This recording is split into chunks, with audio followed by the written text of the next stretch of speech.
तो ये है हमारा गणना प्रपत्र, इसको इंफॉर्मेशन फॉर्म भी कहते हैं और एसआईआर फॉर्म भी कहते हैं। तो इसको हमें कैसे फिलअप करना है, भरना है, क्या इसका भरने का सही तरीका होना चाहिए। तो देखिए दोस्तों, यहाँ पर मैं इसको जूम कर लेता हूँ। अभी आप देखेंगे सबसे ऊपर यहाँ पर आपको आपके बीएलओ का कॉन्टेक्ट नंबर मिल जाएगा, मोबाइल नंबर मिल जाएगा। अगर आपको कोई भी परेशानी आती है तो आप चाहे तो इनसे कॉन्टेक्ट भी कर सकते हैं। हालांकि दोस्तों मैं आपको फॉर्म को भरने का सही तरीका बताने वाला हूँ। तो सबसे ऊपर आपका डिटेल्स ऑटोमेटिकली आ जाएगा। क्यूआर कोड आपका जो वोटर आईडी कार्ड पे पुराना यहाँ पर जो प्रिंट लगा हुआ है, फोटो लगा हुआ है, वो आपको दिख जाएगा। और दाहिनी साइड आपको यहाँ पर जो है अपना लेटेस्ट वाला फोटो को चिपकाना है, यानी कि आपको गोंद का यूज करना है। उसके बाद चिपकाने के बाद आप नीचे देखेंगे आपको इस कॉलम में अपनी डिटेल्स को फिलअप करना है, यानी कि जो भी आपकी जानकारी है, जैसे कि आपकी जन्म तिथि क्या है, दिन, माह और वर्ष, इस तरीके से आपको लिखना है और बीच में स्लैश का यूज करना है। इसके अलावा जो भी आपका आधार कार्ड नंबर है आप एंटर कर लेंगे। यहाँ पर जो भी डिटेल्स मैंने एंटर कर रखी है वो सारे एग्जाम्पल के तौर पे है, ताकि आपको कोई भी कंफ्यूजन ना रहे। उसके अलावा आपका जो भी मोबाइल नंबर है आप यहाँ पे लिख देंगे। पिता का या अभिभावक का नाम का आपका क्या है, आप अपने पिताजी का नाम लिख लेंगे। अगर आपके पिताजी या अभिभावक का ईपीआईसी संख्या है, यानी कि आपका वोटर आईडी कार्ड नंबर होता है, जो कि आपके फादर के वोटर आईडी कार्ड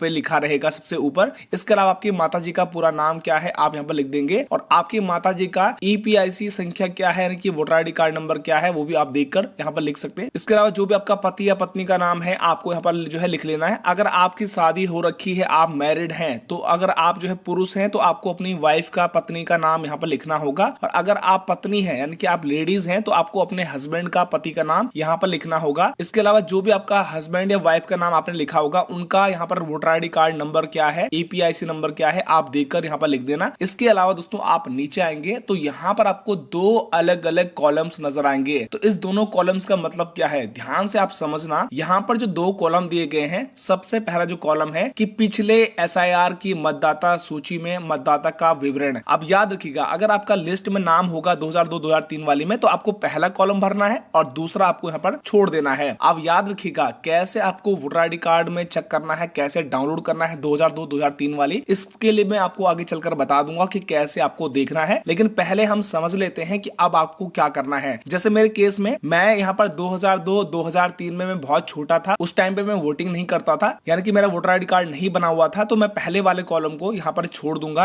अब मेरे लिए यहाँ पर दूसरा वाला कॉलम है, ठीक है। तो अभी मेरे लिए यहाँ पर दूसरा कॉलम है। तो पिछले कॉलम में दिए गए संबंधी का विवरण पिछले एसआईआर के अनुसार यहाँ पर लिखा हुआ है। इसके नीचे आपको अपनी फैमिली की डिटेल्स को एंटर करना है। जो भी आपके पुराने यानी कि 2002-2003 वाली वोटर लिस्ट में जो नाम है, डिटेल्स है, वो आपको यहाँ पर जो है लिख लेना है। कि जैसा नाम लिखा हुआ है राम सिंह रावत, मैं एग्जाम्पल आपको बता रहा हूँ। और ऊपर देखिएगा हमारे पिताजी का नाम क्या है, राम सिंह, ठीक है। यानी कि राम सिंह जो ऊपर नाम है वो करंट टाइम में है, यानी कि अभी 2025 में जब मैं फॉर्म को फिलअप कर रहा हूँ, 2026 में। और जो पुराने वोटर लिस्ट में नाम था वो राम सिंह रावत था। और जो पुराने वोटर लिस्ट में नाम लिखा होगा ना, तो आपको वो सेम टू सेम लिखना है। हो सकता है उन्होंने उसके बाद जो है करेक्शन करवाया हो, यानी कि सही करवाया हो, लेकिन जो पुराने वोटर लिस्ट में नाम है चाहे वो गलत लिखा हुआ है, तो आपको वैसे ही लिखना है। तो आपको यहाँ पर कंफ्यूज नहीं होना है, ठीक है। इसके अलावा ईपीआईसी संख्या यानी कि वोटर आईडी कार्ड नंबर क्या है, वो भी आपको लिस्ट में नजर आएगा। लिस्ट में नहीं मिलता है तो आप इसको भी छोड़ देंगे, कोई दिक्कत वाली बात नहीं है। इसके अलावा संबंधी का नाम, यानी कि जो हमने अपने फादर का नाम ऊपर एंटर किया है, लिखा है राम सिंह रावत, उनके फादर का क्या नाम है, यानी कि हमारे दादाजी का क्या नाम है, तो हमने यहाँ पर लिख दिया है। इसके अलावा संबंध, अब ध्यान रखिएगा कि संबंध यहाँ पर जो है हमारा खुद का संबंध है, यानी कि जो राम सिंह रावत हमने यहाँ पर फैमिली का नाम लिखा हुआ है, या आपने अपनी मदर का नाम लिखा है, माताजी का नाम लिखा है, तो अगर आपने अपने पिताजी का नाम लिखा है तो संबंध में आएगा पिता, और अगर आपने अपनी माताजी का नाम लिखा है तो आपको यहाँ पर लिखना है माता। इसके अलावा जो भी आपका जिला है, राज्य है, निर्वाचन क्षेत्र है जहां पर आप वोटिंग होती है, वो आपको यहाँ पर लिख देना है। वो भी आपको पुराने वोटर लिस्ट में मिल जाएगा कि कौन सा आपका विधानसभा है, वहां से आप देखकर यहाँ पर भर लेना है। जैसे एक और कंडीशन हमारे पास है कि हमारा जो उत्तराखंड है वो हमारा पहले 2001 में उत्तरांचल नाम था हमारे उत्तराखंड का, बाद में इसको उत्तराखंड कर दिया गया, लेकिन 2002-2003 में जो है हमारे उत्तरांचली नाम था, तो हमने यहाँ पर एज इट इज लिख दिया है। इसके बाद आप थोड़ा सा यहाँ पर नीचे आएंगे, अभी आपको यहाँ पर जो है और डिटेल्स भरनी है, जैसे कि विधानसभा का निर्वाचन क्षेत्र की संख्या क्या है, तो हमारा 17 है, भाग संख्या 50 है और क्रम संख्या